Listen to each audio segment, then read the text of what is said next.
Hello and welcome to Just Draw, Just Paint Part 7. This week we are taking an idea into a design sketch, and then we're going to take that straight into a final polished drawing ready to submit to your favorite studio. And we're going to get started by taking a look at my reference board. As you can see, it's absolutely enormous. This is a serious problem that I have, is collecting way too much reference than I actually need for a piece. And I'm sure all of you can relate, is that you get sucked down the rabbit hole of awesomeness and you just collect everything that you think is cool, and you only end up using like 10% of it, right? That's pretty normal. I think all artists kind of do that. So yeah, there obviously has to be a cutoff time for myself. I do give myself a little bit of time to put these boards together so that when I'm producing these videos or producing this kind of work for myself in a professional setting, or even for my mentees or for a demo, I just don't spend too much time on it, right? So you can see I have a nice brief at the top left here of what we're drawing this week. I'm going to take you through this process of drawing a time traveler. So we're looking at a scholar, right? She's a female, a young female, who has a mix of vintage and modern clothes. She has gadgets on her, including a pendant that acts as a translator. And she has a journal and a satchel. Now, I didn't put in the journal. I actually omitted it from this week's brief. But I assume she has it in the satchel, right? Why else would she be carrying it? What else is in there, right? I think it just gives us an excuse to put something in there. So with this first sketch, very, very rough. As you can see, it was just laying in the basic ideas of my reference board, the things I liked in there that I wanted to integrate, including a vintage dress that I thought was super cool in terms of design. And now I'm working over this in order to create a sense of structure, because without structure and the fundamentals of anatomy, this thing is not going to look three-dimensional. It's going to be very flat and boring, and I'm not going to have forms where things can curve over those forms and look much more three-dimensional, right? So at this stage of drawing this anatomy out, not only am I thinking about what is anatomy doing, how is it structured, what's her body type, I'm thinking about all of those things, but I'm also thinking about the fundamentals of perspective, right? I'm thinking about, like, do I see the top of her feet in this position? Yes, I do. How do I see her arm? Is it coming towards us? Is it going away from us? What kind of angle? How big is her torso? How muscular is she? Right? So I'm asking a bunch of questions, but I'm answering them at the same time as I draw. Now I'm just going to refine a drawing straight over that to have a structural base from which I can draw everything on top of. And this method is very, very different from the method we used in the first Just Draw, Just Paint series, where I drew straight over the silhouette with pure instinct in order to arrive at a result. This method here is a method I would consider much more professional. It's much more accurate in terms of just getting a pleasing form, a pleasing result. And it's something I would use for a client, or for even a demo that I would give my mentees. Right, this is the kind of stuff that I would produce because it gives you better results, right? It gives you that structure that you can rely on when detailing everything out. And my whole feeling about structure is that the more of it you have, the harder it is to screw something up, right? Because you just have such a good base that when you start drawing over it, it's almost impossible, right, to screw up, right? Everything just seems to fit and work really, really well. So this character here, it's kind of hilarious. She's quite buff, actually. You know, she's got like a real thick and muscular body. And I thought that was quite interesting because you might not be able to tell it looking at the final drawing, but, you know, this traveler, this scholar, she's seen things and she's done things, right? She's been to the times of dinosaurs and Victorian era and, you know, everything you can imagine. And so she's been running from all kinds of threats and, you know, having a great time, you know, doing all of that kind of stuff. And I also wanted to project this idea that not only is she fit, but she's also a gentle soul, right? This is the kind of person that takes the time to look at a bird that lands on her finger, you know, and I really like that. It's a little bit cheesy, granted. It's a bit Snow Whitey, Cinderella, Disney type stuff, but at the same time, I think it suits her personality. She would be the kind of person that when traveling through time would make unusual friends. And I think being able to communicate not only with people, but she could have a translator that could speak to animals, right? That could allow her to tap into the parts of nature and the things that we take for granted in our own reality and sort of exploit that for her travels, you know, and maybe not exploit, but use it to her advantage. She could, you know, send messages. She could understand things better. She could feel a much stronger connection to maybe animals rather than humans. Maybe she's seen too much, right? There's an infinite possibility of the reasons why, all right? And so you can see here, I'm starting to drape over that dress that I had in my reference that I thought was so cool. And it's cool because it has these arm flaps and it allows for dynamism. When she moves her arms, these flaps can bend over or lift up. It's almost like a pseudo cape. And I thought for a time traveler, it's such an interesting and cool way to stay both warm and cool, right? If you get too hot, you can move them out of the way. But if you're cold, you can just hold your arms by your side or grip something and it acts a bit more like a cloak. And it's quite a heavy material, but at the same time, she isn't wearing anything else, right? She has no arm protection. She's just got some socks on, and she has some shorts on underneath, right? Which I detail later. And in that way, she can sort of moderate her temperature as she's moving through different zones, different places. She might even be able to wrap this on top of her head or something like that. And I like that idea that you would travel with something more practical. I'm not going to throw her in something like a giant Georgian dress or something like that where it would just be too hot and cumbersome, because we need to deliver this idea that she's mobile, right? I want her to look like she can run in something. And if her legs are free, she has that sort of hero-esque type uniform, something that can respond to danger or threats or saving someone's life or whatever it might be that she does with her traveling. She has that ability now, right? So just detailing out some of her props, I wanted there to be a little potion gourd to her side so that she could take a swig of water or a healing or whatever she might use that for. I also wanted to introduce a time traveling device on her, some gadget on her wrist. And I wasn't really sure about the design here. I didn't have super great reference for this kind of thing. So I just plonked in anything at this point, and then later on I'll refine it a little bit into something that works a little bit better. Granted that if this was a design that I would hand over to a studio, I'd probably take more time figuring out stuff like that. Like what is the time traveling device? How does it work? It would be something I would sit down and even thumbnail out for myself. And initially, when I started drawing in the lines, even at this stage here, I wasn't sure if she should have fingerless gloves or she should have gloves that run over the whole finger. And after doing a bit of research on the side, I noticed that most of the gloves from the old days that covered women's hands didn't really have fingerlessness to them because it was seen as, I guess, unfeminine or whatever it might be. And so I decided to just not do that at all. I just put the glove over the whole hand and I made it look like a Victorian glove, because if you want something to be believable from a certain era, you have to be kind of loyal to what was around at those times. Maybe, by the way, as someone maybe from modern days, she could take something like that and modify it to her own taste. But at the same time, she could also go back and just enjoy those things. She might enjoy those times, those gloves, those fashion statements, and continue to use them in her wardrobe. So that's kind of where I took this. I didn't want to, abuse her taste too much, and I wanted to be loyal to a few things from the past. Just nailing out some ideas here, putting in the necklace, and as you can see, I'm almost completely done with the design work on this character. Now we can start the refinement process. So I already started by getting the ear in with the goggles. The goggles were quite challenging, so I actually didn't record that. I just kind of figured, let me just play around with the perspective until it looks right. And the next thing here is, how do you take a sketch that has all your design work on it into a final drawing? And now it's so much easier because we have all the structure of the anatomy, we have all the design work that's working on top of the character, the functionality of the cloth is wrapping around the forms that have been pre-established.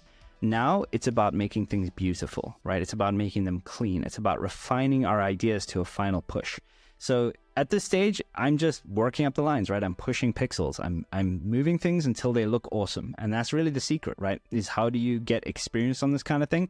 You just do a bunch of it, right? You do a whole bunch of it until you know what makes something look awesome versus something that doesn't. And I know that's like one of the worst pieces of advice, but unfortunately, in this business, there's no shortcuts, right? You have to just get stuck in and produce a lot of work to know instinctively what makes something awesome or not. And you can see, even now, I'm putting nails on this character. I am leaving her fingerless gloves on. All of that will change, right? And that's okay. I don't mind. I could have left it that way. It's not a horrible look, right? But I do want to change it at some point and make it more refined. I spent a little extra time on the face because, of course, when we make characters, our attention always goes straight to the face, always goes straight to the expression. We want to know what people are feeling, what they're looking at, everything to do with the characters in their face. So that means that I've shelved that for now. I'll come back later and I will refine the face. But for now, I have an expression I'm happy with, and it will just be about tweaking it. Now it's about, how do I get this clothing to look good? How do I get the forms to read better? Because I know that the part running down the center, I can now look at my reference and observe that the color is higher. I can observe that these parts come out like this and they're more three-dimensional than I thought previously. The middle part is going to split, right? I'm noticing all of this detail because I'm looking at my reference more closely now as I'm drawing it and refining this figure. putting in a few clothes folds here, adding some of those fundamentals into the drawing itself, making sure my overlaps are clear, that my silhouettes are appealing, that my folds are believable and not too excessive.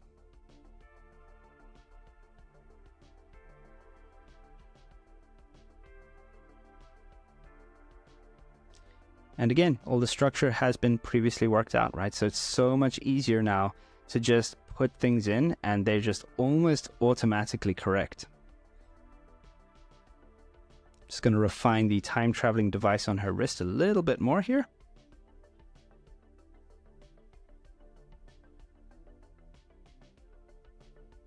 And I want you guys to see it's not a totally magical, method that I'm using here. It's quite straightforward. Draw up a base, get it to be solid, and draw refinement on top of it, right? It's pretty straightforward. It's a 1, 2, 3. And most artists I know work this way. It is a very, let's say, foolproof method, right, to getting high results, as long as you have knowledge of and you're spending time with things like anatomy, things like how do you draw cloth, things like what makes form look like form. All of the fundamentals, of course, super important. But once you have all that stuff, this 1, 2, 3 method stuff is really, really easy. So it just helps refine ideas in a very obvious and controlled and reliable way, which is the most important thing. And so it's important at this stage for me to just keep looking at the reference and seeing how this cloth behaves. I know that it's slightly thicker, so it has some weight to it. And you can see that just by lifting her arm, it's kind of sagging more. And you know that that's because the cloth is thick, right? I wanted to really get that across. And by the way, notice that I'm using very dynamic, fluid movements with the cloth. And the reason for that is, of course, because naturally that would happen too in a state of movement, but also because it adds life to the drawing. If you just draw cloth just sagging and being in a default position, and by the way, even having a character in default position, right? You end up having something that's very stale and boring to look at. And it's not very iconic in terms of telling the story of a character's personality. And so for me, that's quite important, especially later on in my career. I tend to care more about things like story, more about believability, more about showing someone's character. These kind of top of the tier type thinking behaviors that one might interject into their work by asking questions rather than just drawing is, I think, where the men are separated from the boys, right? The women from the girls, right? Because it is in that action that you care about the work and the final result, right? You can convince people of your artwork by saying, I was thinking in these terms. And sometimes having a voice and believing in it that strongly, especially in a studio setting, can be so powerful because, believe it or not, not everybody in a professional setting knows what something should be, right? I often say to my students that your art should solve more problems than it ever asks, right? You should never have your artwork create more problems for people. It should always be the thing that's solving problems. So if we have a time-traveling scholar, how can I show that? How can I show her personality? How can I show the fluidity through which she moves and carries herself through the world? What kind of character is she, right? And I can convince people in a studio, like, I want this to be a fun, gentle, witty character, someone who's having a great time, someone whose head's in the clouds. It's just a different personality. And you could even convince someone on a TV show that that's the kind of character that should be cast for this particular role. Even in an animated movie, right, which I've worked on a few of them, right, is like you get to ask questions like, well, I've drawn this character a certain way, and now we can have a discussion about who should voice that character because we know what kind of character it is. Therefore, this particular actor would be brilliant to cast in this role. And I am quite proud to say that I've had some influence in a few films to steer people in the direction of hiring specific actors because I felt like it would suit the role. And it's just one of those weird quirks of the job, right? Is you just get to have these really weird interjections of like, hey, what do you think about this idea over here? And they might go, hey, we never thought about that. That's actually kind of cool. And that's the fun thing, I think, that people don't talk about when it comes to being a concept artist. Is like you get to shape the vision of something. You get to say, hey, I was thinking that maybe this world could be run like this. What do you think? And then you start to populate ideas in other people's minds, right? And if your artwork is powerful enough, it will do that automatically, right? I'm sure the people who designed Miles Morales for Spider-Man, the character comes across as so obviously playful and interesting and and fun, I'm sure that the voice actor was like popping out at them immediately, or at least close to that, right? Is if a character is strong enough visually, people kind of know what should be done with that character and how the character should be portrayed. And I think that's so iconic, because if someone comes to me or you in a professional setting and says, I want this particular character in a video game to be this certain way, you can then go and take that information and draw something that suits that mood, suits that personality.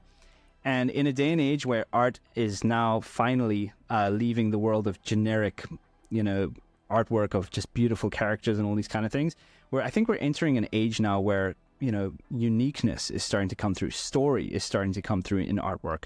And it's becoming more and more important that you start delivering these more detailed, more nuanced, more interesting ideas. So I just want to take a break from some of the theoretical stuff I'm talking about here, get a little bit more technical into the drawing. As you can see, I've drawn an insane amount of shoelaces on that shoe. Now, I soon get rid of that because I am leaning on my reference first, and then what I like to do is look at the drawing and say, is it noisy? Are there too many concentric lines? There we go. Like, I simplified it. I got rid of like a third of the shoelaces when I wasn't recording, right? I just stopped the recording to take a break. I got rid of the laces and I hit record again. And it's back, right? So by the magic of editing, right, we have now fixed the laces. And I wanted to point that out because sometimes you will just draw something to get it on the page and start the process, and then later come back in and refine that to something that is so much more visually appealing than it was before. At least from a distance now, it's not going to burn our retina, right, with all of this static.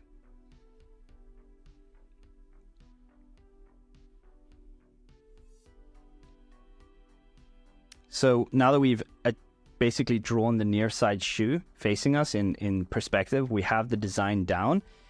I can now apply those same decisions to the side shoe, right? The shoe on the left-hand side. I know how many laces should go in. I know where. I know what the proportions are. I know what overlaps what. It's just all the decisions have already been worked out. Now it's just about mirroring them. All right, so we are now going to do this last prop here. And as you can see, the gloves are now on, right? Totally different from before. And I wanted to get this bottle on the character because it was a piece of reference I saw in my reference gathering that I thought was so cool. It's actually like hard to find stuff that isn't steampunk, and when I see stuff like this, I just think, wow, that's actually universally applicable. Like someone would carry that on their belt. It's just a cool thing to have. So I'm just going to do a final few details on this time-traveling gauntlet here to make it look a little bit more plausible, add some wires and some details. And then I think we're about ready to take a look at the final, right? We can start cleaning this line art up. At the moment, it's still kind of rough. It has some rough edges to it, and I'll just spend a bit of time off camera just cleaning it up. And then we'll come back to the final, right? We'll take a look at the final. And one thing I want to point out is adding dynamic shadows in areas of very, very deep recess. You could think of it as occlusion, but it's actually deep recess and areas of overlap. And what that does is it adds a three-dimensionality to the drawing. So right now you can see that under her chin, right? I've added that deep shadow. I'm going to add that to the whole drawing, right? But you have to be extremely sparse about using it there, because when you are, it actually adds to the drawing. But if you add too much, it actually looks like you're overcommitting to a light source. So you have to be kind of a little bit careful, right? One is for presentation, one is an actual light source and a way of rendering. So yeah, this is I would say a modern way of drawing characters. Sort of like the last, I'd say 5 to 10 years, people have been drawing this way. So I thought, yeah, why not present it that way? Adding the last few details here. I actually wanted to put in this science fiction pendant here that is her voice translator. And I'm going to tell you guys something which is hilarious, which is I struggled to make it not look like a zip that was running down the center of her chest, right? And that kind of stuff can happen. You're just drawing and everybody's like, hey, it looks like a zip, or hey, it looks like a insert phallic symbol here. And I think you have to be aware of that kind of stuff and just go like, oh man, let me just keep pushing and changing this thing until it stops looking like that thing. So here, I'm just trying to find a structure, right? And I'm just going to keep going until I find it. And then I'm going to break it and try and make it more science fiction, right? I lean into it a bit more. As long as it's plausibly not the thing that I just mentioned, then I think it's a good place to stop, right? So we have to be adding enough in here that it looks like something that you could open and speak into, and it would act as a universal translator.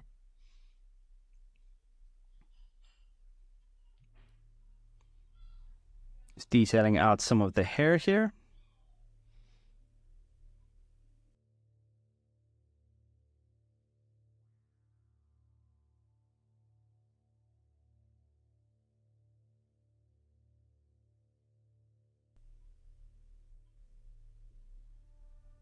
Last minute details, and we're about ready. So here, I'm just going to clean everything up, add last few details, clean up the line art, and that's really it, right? We can jump straight into the final here, and this is with those shadow technique I showed you earlier, or I mentioned earlier. All right, it's very, very simple. Don't overdo it, and you'll have a really nice, clean drawing. And here's our final result, the time-traveling scholar.